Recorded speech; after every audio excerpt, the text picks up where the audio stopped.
مجدد الفسانی رحمہ اللہ تعالی، اکبر جلال الدین اکبر کا نام سنا ہوگا آپ نے۔ آج سے تقریباً 500 سال پہلے ہم چلے جاتے ہیں۔ نام سنا ہے جلال الدین اکبر؟ اکبر بادشاہ کے نام سے ہندوستان، جس میں بنگلہ دیش بھی تھا، جس میں پاکستان بھی تھا، برما بھی تھا، اس پورے ایریے پر حکومت کس کی تھی؟ شہنشاہ جلال الدین اکبر کی۔ تقریباً 48 یا 50 سال حکومت کی ہے۔ اتنا طاقتور ترین بادشاہ، آپ اندازہ لگاؤ، اتنے بڑے خطے پر، جس خطے کو انگریز سونے کی چڑیا کہتا تھا، بر صغیر، ہر موسم ہے یہاں پہ، ہر قسم کی پیداوار ہے، ہر قسم کے معدنی ذخائر، اتنی دولت تھی بر صغیر میں کہ عالمگیر بادشاہ رحمت اللہ علیہ نے ایک دفعہ ارادہ کیا کہ میں ہندوستان کی دولت کو سرکاری سطح پہ گننا شروع کرتا ہوں۔ عاجز آ گئے، یہ تاریخی کتابوں میں لکھا ہوا ہے۔ اتنا سونا کہ سرکاری سطح پہ ملازمین لگا دیے گئے کہ ان سونے کو گننا شروع کرو، صرف جو سونے کی اشرفیاں تھیں۔ حکومت اس کام سے، بولو بھائی، ایسا دولت مند تھا بر صغیر۔ یہ ساری دولت کہاں ہے پتہ ہے آپ کو؟ گورے لے گئے۔ جو گوروں نے ترقی کی، آج مسلمانوں کو تانا دیا جاتا ہے کہ تم ترقی میں پیچھے، تو وسائل تو جب سارے وہ لے گئے ہیں تو ہم تو چپڑاسی کا کام کر سکتے ہیں۔ بھائی جس کے پاس پیسہ ہو ترقی تو وہ کرے گا نا، پیسہ نہیں ہے تو آپ اس کی فیکٹری میں ملازم لگ سکتے ہو میرے بھائی، وہ فیکٹری تو وہ لگائے گا۔ تو یہ اسلام یا مسلمانوں کی وجہ سے نہیں، ہمارے سارے وسائل۔ تو تنزل کیوں ہوا؟ ہمارے حکمرانوں نے ایسے کام کرنا شروع کر دیے تھے جن کی کوئی لاجک، بولو بھائی۔ خلافت عثمانیہ کے خاتمے کی وجہ بھی یہ بنی۔ جب تک لاجک سے چلتے رہے، اللہ کی مدد بھی ہوتی رہی، اور ہم نے 700-800 سال دنیا پہ ترکوں نے حکومت کی ہے، بہت بڑے خطے پر۔ اور آج سے 400 سال پہلے انگریز ہماری یونیورسٹیوں میں پڑھنے کے لیے آیا کرتے تھے اور ہماری ڈگریوں پہ فخر کیا کرتے تھے۔ تو میں یہ عرض کر رہا تھا کہ جلال الدین اکبر جو تھا، اس کے پاس مختلف قسم کے درباری اور فرقہ پرست مولوی مختلف مسلکوں کے بیٹھتے رہے، وہ کنفیوز ہوتا رہا۔ پھر ادھر سے سکھوں نے اور ہندوؤں نے بھی اس کو،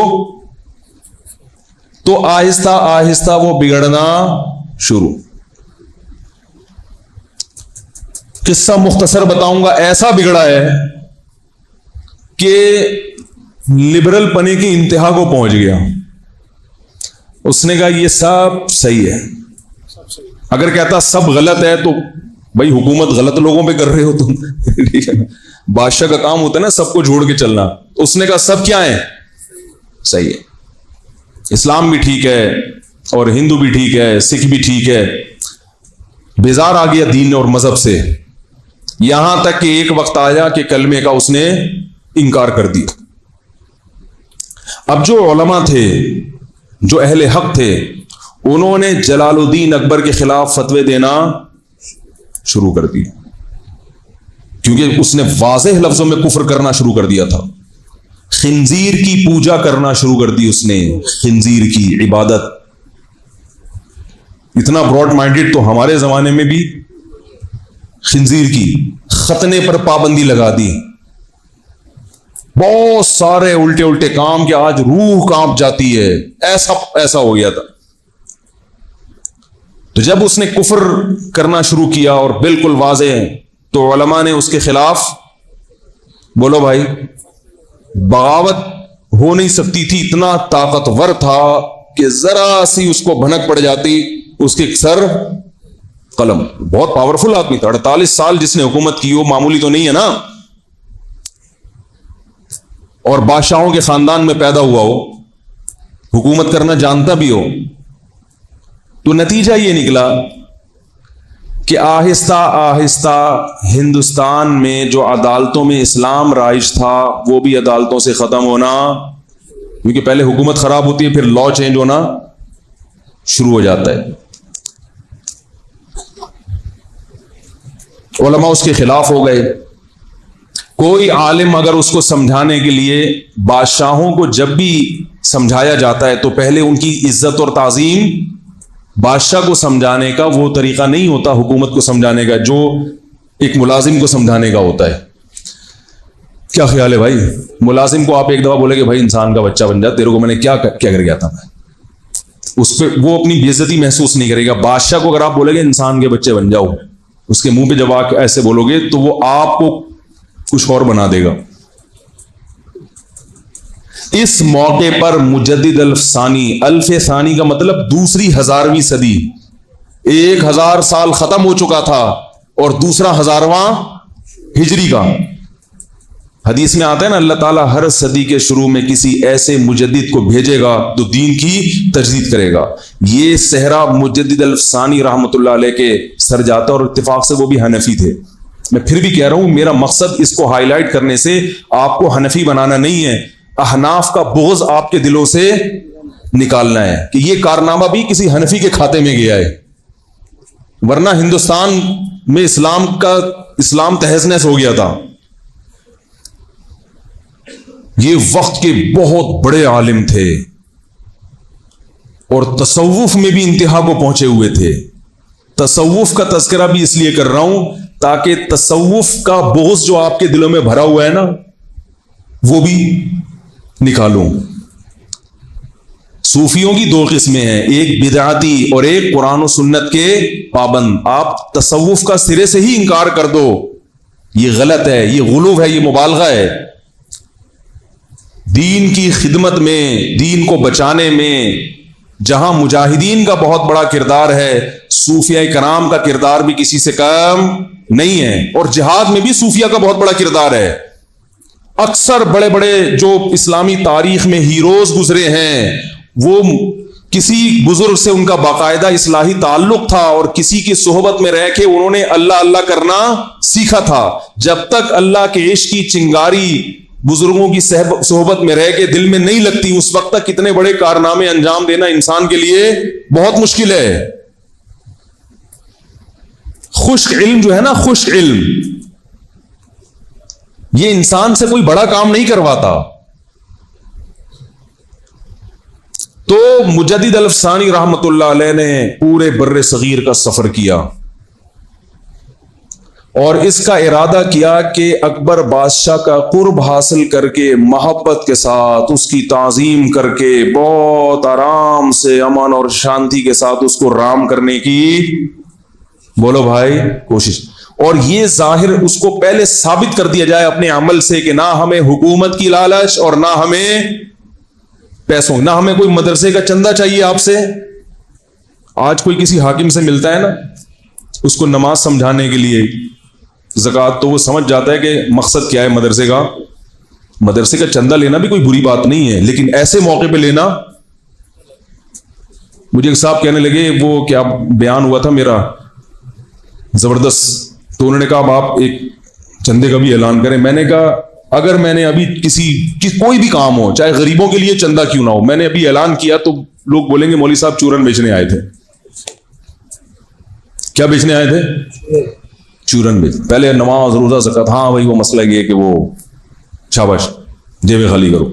تو ہر چیز کا ایک موقع ہوتا ہے، چندے کے خلاف نہیں ہے. چندہ نبی صلی اللہ علیہ وسلم نے بھی کیا ہے مگر استغنا کے ساتھ ہو. تو مجدد الف ثانی رحمت اللہ علیہ نے جلال الدین اکبر کے قریب میں ایسے علماء جو وہاں تک پہنچ سکتے تھے ان کو تیار کیا کہ تم جاؤ اور بادشاہ کا دربار جو منافق مولویوں سے بھرا ہوا ہے اس دربار میں داخل ہونے کی کوشش کرو اور کسی طرح بادشاہ کو یہ باور کراؤ کہ ہم تمہارے خیر خواہ ہیں، نہ ہم تمہارے خلاف بغاوت چاہتے ہیں، نہ ہم تمہاری حکومت کا تختہ الٹنا چاہتے ہیں. بہت محبت سے بڑی اس کی ایک، میں نے اس پر ایک پورا بیان کیا تھا JTR میڈیا کے، اس سے پوری تاریخ آپ لوگوں کے سامنے 20-30 منٹ میں نا پورے تاریخ کا خلاصہ پیش کیا تھا. ابھی وہ تو میں نہیں بتا سکتا. کیونکہ وہ پورا جو میں اصل جو میسج دینا چاہتا ہوں وہ رہ جائے گا. تو جا کر بہت محبت کے ساتھ بہت، اور پھر آہستہ آہستہ بادشاہ کے جو شہزادے تھے جن کو حکومت ملنے والی تھی بادشاہ کے مرنے کے بعد، ان کو بھی تیار کرنا شروع کیا، محبت سے دین پر لا کے محبت کے ساتھ. یہاں تک ملتا ہے کہ مجدد الافسانی نے اکبر بادشاہ کے بیٹے سے یہ کہا کہ جب تک تو جنت میں نہیں جائے گا میں اللہ سے وعدہ کرتا ہوں کہ میں بھی جنت میں نہیں جاؤں گا، میں اللہ سے تیری اتنی سفارش کروں گا. اب آپ بتاؤ کام کس نے کیا؟ وہ علماء جو فتویٰ دے رہے تھے کہ یہ ناجائز، یہ فلانا، یہ یہودی ہے، یہ انڈیا کا ایجنٹ ہے، یہ را کا ایجنٹ ہے، یہ فلانا ہے، ان لوگوں نے تو بیچاروں میں اخلاص ہوگا مگر کام انہوں نے کیا کر دیا؟ بگاڑ دیا. کیونکہ پاور تو اسی کے پاس ہے نا. آپ کے اس کے فتویٰ دینے سے اگر اس کا تختہ الٹ رہا ہوتا، کوئی دوسری حکومت آ رہی ہوتی، پھر تو فتووں کا فائدہ تھا. طاقت اس کے پاس ہے، قوت اس کے پاس ہے. اس قسم کے فتوے صحیح ہونے کے باوجود حکمت اور مصلحت کے ہر صحیح بات ہر ایک کے سامنے کرنے کی نہیں ہوتی.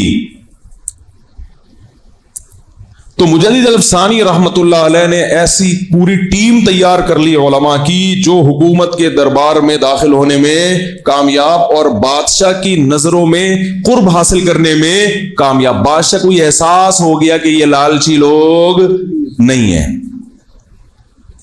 کہا جاتا ہے کہ اکبر جو خنزیر کی پوجا کیا کرتا تھا، ختنے پر اور پابندی لگائی اور اسلامی شعار پر پابندی لگائی، مرنے سے پہلے کلمہ پڑھ کے دنیا سے رخصت ہوا ہے. لیکن وہ کام نہیں کر سکا جو اس نے خرابیاں پھیلائی تھیں. اکبر کے بعد جب اس کے بیٹے کے ہاتھ میں حکومت آئی ہے تو وہ نسبتاً اکبر سے، کیونکہ اس پہ محنت ہو چکی تھی. تبلیغ والے جا کے پاؤں پکڑتے ہیں نا، مالش والش بھی کرنے لگے ہیں، ٹھیک ہے نا. ہمارے ایک استاذ کہہ رہے تھے دیکھو بھائی بھائی کرتے کرتے پوری دنیا میں سب سے بڑی تنظیم بن چکی ہے. پوری دنیا کی سب سے بڑی تحریک. نہ کوئی بیچاروں کے پاس دلائل ہوتے ہیں، نہ حدیثوں کے حوالے ہوتے ہیں، نہ قرآن کی آیتیں ہوتی ہیں، صرف اخلاق اور بہت سیدھی دعوت کہ بھئی کلمہ پڑھا ہے، ہم سب نے کلمہ پڑھا ہے، کچھ ہماری ذمہ داری بنتی ہے، بس اس سے آگے نہیں آتا بھی نہیں ہے کچھ. اس کا یہ مطلب نہیں ہے کہ تبلیغ والوں کو علم حاصل کرنا چاہیے. میں تبلیغ والوں سے میں کہتا ہوں، میں کیا بڑے علماء کہتے ہیں کہ یہ کام بھی کرتے رہو، لیکن ساتھ ساتھ ٹھیک ہے اخلاق سے آپ پوری دنیا میں پھیل تو گئے ہو مگر صرف اخلاق کافی نہیں ہے، علم ہی ضروری ہے. خود تبلیغ کے اکابر کہتے ہیں کہ علماء سے علم بھی سیکھتے رہو. صحیح تبلیغ میں کامل لوگ وہ ہوتے ہیں جو تبلیغ میں وقت لگانے کے ساتھ کسی شیخ و مرشد سے یا کسی عالم سے تعلق بھی قائم رکھے. ایسا عالم جو علم میں مضبوط ہو. علم کے بغیر انسان گمراہی کی طرف چلا جاتا ہے، چاہے کتنا ہی مخلص کیوں نہ ہو.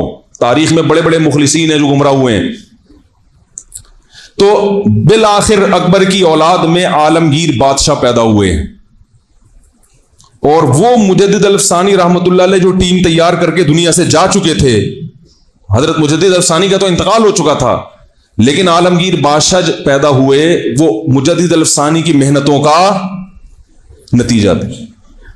اور عالمگیر بادشاہ رحمت اللہ علیہ یہ وہ ہندوستان کی تاریخ میں بادشاہ ہیں جس کی انگریز بھی آج ایمانداری کی تعریف. انہوں نے بیت المال سے تنخواہ لینا بند، ٹوپیاں سی کے اپنا پیٹ پالا کرتے تھے، قرآن کی کتابت کر کے اپنا پیٹ. ارے اتنا طاقتور بادشاہ جنہوں نے عالمگیر رحمت اللہ علیہ نا وہ گننا شروع کیے خزانے، عاجز آ گئے. اتنا پاورفل بادشاہ اور گھر کا چولہا کیسے جلتا ہے؟ بولو بھائی یہ کس کی محنت تھی؟ مجدد الافسانی رحمت اللہ علیہ کی محنت تھی یہ. کیوں؟ انہوں نے لاجک کو دیکھا، اسباب کو دیکھا. بھائی ایک بادشاہ اس سے لڑ کے کام نہیں بنے گا. اس کو محبت کے ساتھ، جو یہ مولویوں سے بیزار ہو گیا نا، لالچی مولویوں سے، اس کے سامنے پہلے یہ ثابت کر کے دکھاؤ کہ ہماری نظر نہ حکومت پہ ہے اور نہ تمہاری جیب پہ. کیسی محنت کی. عالمگیر رحمت اللہ علیہ پیدا ہوئے. ایک عالمگیر جو خود کھاتے تھے نا ابلے ہوئے چاول اور دال, وہ ملازمین شاہی خاندان کے جو ملازمین تھے وہ بھی وہی کھایا کرتے تھے. ایک دفعہ ایک شاہی جو محل کا ملازم تھا, اس نے وہ دال اور پتہ نہیں پھیکے سے چاول کھائے نا, تو اس کو غصہ آ گیا کہ میں حکومت کا اتنے بڑے منصب پہ آدمی اور مجھے کھلایا کیا جا رہا ہے. غضبناک ہو گیا اور عالمگیر رحمت اللہ علیہ کے پاس لے کر آیا وہ کھانا, اور احتجاج کیا کہ میں آج کے بعد یہ کھانا, بھائی جو صدر کے ساتھ بیٹھتا ہے اس کے بھی تو کچھ اثرات آنے چاہیے نا, یہ کھانا تو بادشاہ کے ملازمین کا تھوڑی ہے. بھائی گورنر ہاؤس میں بھی دال چاول ملیں گے تو وہ گورنر ہاؤس کس بات کا ہو گیا؟ جنت میں بھی بعض لوگ, ایک آدمی کو خواب آیا تھا دال چاول والا, پتہ ہے وہ آپ کو؟ چلیں چھوڑیں, وہ پھر کسی اور وقت سناؤں گا. ایک آدمی کو خواب آیا جنت میں دال چاول مل رہے ہیں اور جہنم میں دیگیں. تو اس نے پوچھا یہ کیا ماجرا ہے؟ تو فرشتوں نے کہا اب 4 آدمیوں کے لیے دیگ پکائیں کیا ہے بھائی؟ وہ 4 آدمی کون ہیں وہ آپ کو پتہ ہی ہوں گے. تو نتیجہ کیا نکلا ہے کہ عالمگیر بادشاہ پیدا ہوئے, وہ ٹوپیوں کو سی کے اور یہ چھوٹے موٹے کام کر کے اپنا, وہ کہتے ہیں بیت المال سے 1 روپیہ نہیں لوں گا میں. تو وہ ایک ملازم آیا کھانا لے کے کہ یہ کھانا میرے حلق میں نہیں اتر رہا. تو انہوں نے کہا اچھا ایسا کرو, یہ کھانا لے کے ہندوستان کی عوام کے پاس جاؤ, پبلک کے پاس, اور بولو یہ ایک نوالا اس میں سے کھایا اور کہا کہ یہ عالمگیر کا بچا ہوا کھانا ہے, اور پھر اس کی بولی لگاؤ. ٹھیک ہے, یہ وہ کھانا ہے جو عالمگیر کے محل میں کھایا جاتا ہے, اس کی بولی لگاؤ. کروڑوں روپے میں وہ کھانا بکا ہے. اس نے کہا میں یہ سوکھا کھانا کھا کے لوگوں کے دلوں پہ حکومت کر رہا ہوں. اتنی محبت تھی عالمگیر بادشاہ کے لوگوں کے دلوں میں, اتنی محبت. اور عالمگیر بادشاہ نے, عالمگیر رحمت اللہ علیہ نے پھر ہندوستان کے قانون کو دوبارہ سے نئے سرے سے مرتب کیا, اسلامی قانون نافذ کیا. کیسے؟ پورے بر صغیر سے اس نے چوٹی کے 500 علماء جمع کیے, بڑے بڑے علماء, اور ان سے کہا کہ ہندوستان کا جو آئین ہے, قانون ہے, نئے سرے سے دوبارہ مرتب کریں, کیونکہ اس میں بہت سی گڑبڑیں شامل ہو گئی تھی, بہت ساری چیزیں غلط ہو گئی تھی. 500 علماء نے کئی مہینے کی محنت کے بعد ایک قانون تیار کیا جس کو فتاوی عالمگیریہ کہا جاتا ہے, جس پہ آج آپ کو فیس بک اور واٹس ایپ پہ جس کے خلاف پوسٹیں صبح شام بولو بھائی ملیں گی. یہ 400-300 سال ہندوستان کا قانون رہا ہے. 500 علماء کے اتفاق سے ایک فتاوی تیار کیے گئے, وہ لا کی شکل میں ہندوستان کی عدالتوں میں بولو نا بھائی نافذ کر دیا گیا. آج بھی مدارس میں فتاوی عالمگیریہ پڑھایا جاتا ہے اس کے, کیونکہ وہ قرآن و سنت کے مطابق, اور چونکہ صدیوں سے فقہ حنفی رائج تھا لہذا اس میں اصل کس کو بنایا گیا؟ فقہ حنفی کو. پورے بر صغیر میں انہوں نے نافذ کر دیا. اور فرقواریت اور اختلافات بولو بھائی ختم. شیعوں کو اجازت دی کہ آپ امام بارگاہ میں جا سکتے ہو, جس کا جو مذہب ہے اس کو کوئی زبردستی نہیں ہے. لیکن لا کیا ہوگا؟ لا تو ایک ہی ہوتا ہے نا. لا یہ تھوڑی ہوتا ہے ان کے لیے الگ عدالت ہو, ان کے لیے الگ عدالت ہو, اس کے لیے الگ عدالت ہو, وہ الگ فرقے کا ہے اس کے لیے وہ گرین والے کی عدالت ہرے کلر کی ہوگی, وائٹ والے کی عدالت. ایسا نہیں ہوتا. اس نے 500 علماء جمع کیے, انہوں نے قانون بناؤ بھائی.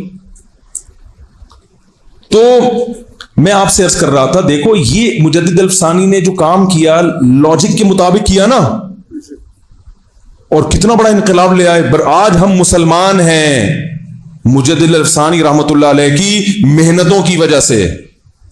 کیونکہ جب حکومت خراب ہوتی ہے اور حکومت ملک کو سیکولر اسٹیٹ بنا دیتی ہے تو 50 یا 100 سال کے بعد اسلام کا نام و نشان ختم ہو جاتا ہے. بچتے ہیں بہت تھوڑے سے لوگ.